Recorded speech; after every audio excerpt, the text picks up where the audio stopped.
جی وعلیکم السلام ورحمۃ اللہ وبرکاتہ۔ مطلب بھائی کا سوال ہے، عقیقے میں یہ گائے ذبح کی جا سکتی ہے؟ یعنی گائے میں 7 حصے ہوتے ہیں جس طرح قربانی میں، تو عقیقے میں بھی اس طرح 7 کر سکتے ہیں کہ 3 بیٹوں کے اور 1 بیٹی کا؟ جی تو یہ 7 بن جائیں گے؟ نہیں بھائی، یہ جائز نہیں ہے جی۔ اس کا جواب ہی ہم نے پہلے دیا تھا گروپ کے اندر۔ ایک بات تو یہ یاد رکھیں پہلی کہ عقیقے میں قربانی والی شرط کوئی نہیں ہے جی۔ جس طرح عقیقے کا جانور اور قربانی کا جانور ہے، ان میں کوئی عقیقے کے جانور میں قربانی والی شرط نہیں ہوتی۔ مثلا قربانی کا جانور لینے کے لیے دوندا وغیرہ دیکھنا پڑتا ہے، لیکن عقیقے کے جانور میں وہ شرط نہیں ہے، اگر دوندا نہ بھی ہو تو عقیقہ ہو جاتا ہے، نمبر 1۔ نمبر 2، نبی علیہ الصلوۃ والسلام نے فرمایا ان الغلام شاتانی و ان الجاریۃ شات، لڑکا ہو تو 2 بکرے یا 2 چھترے، لڑکی ہو تو 1 بکرا یا 1 چھترا۔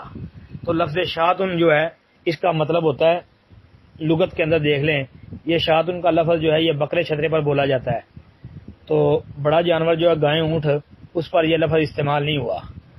نہ ہی تیسری بات یہ ہے کہ نبی علیہ الصلوۃ والسلام سے عقیقے میں بڑے جانور کرنا ثابت بھی نہیں ہے۔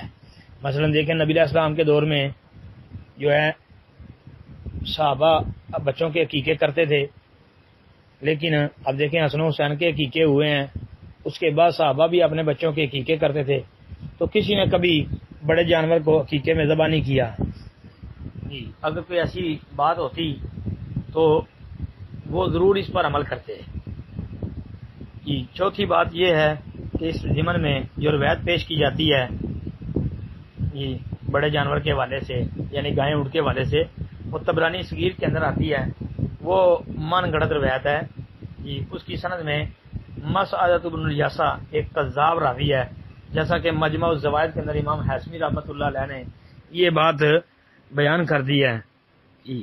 اس کی سند میں مسعدۃ بن الیسع ایک راوی کذاب ہے، جھوٹا ہے، لہذا روایت من گھڑت ہے، ثابت نہیں ہے، تو اس لیے عقیقے میں صرف بکرا چھترا ہی کرنا چاہیے۔ السلام علیکم ورحمۃ اللہ۔ یعنی چھوٹا یہ جانور جو بکرا چھترا ہوتا ہے، بھیڑ وغیرہ، یہ اب بڑے جانور کو عقیقے میں ذبح نہیں کرنا چاہیے۔ السلام علیکم ورحمۃ اللہ۔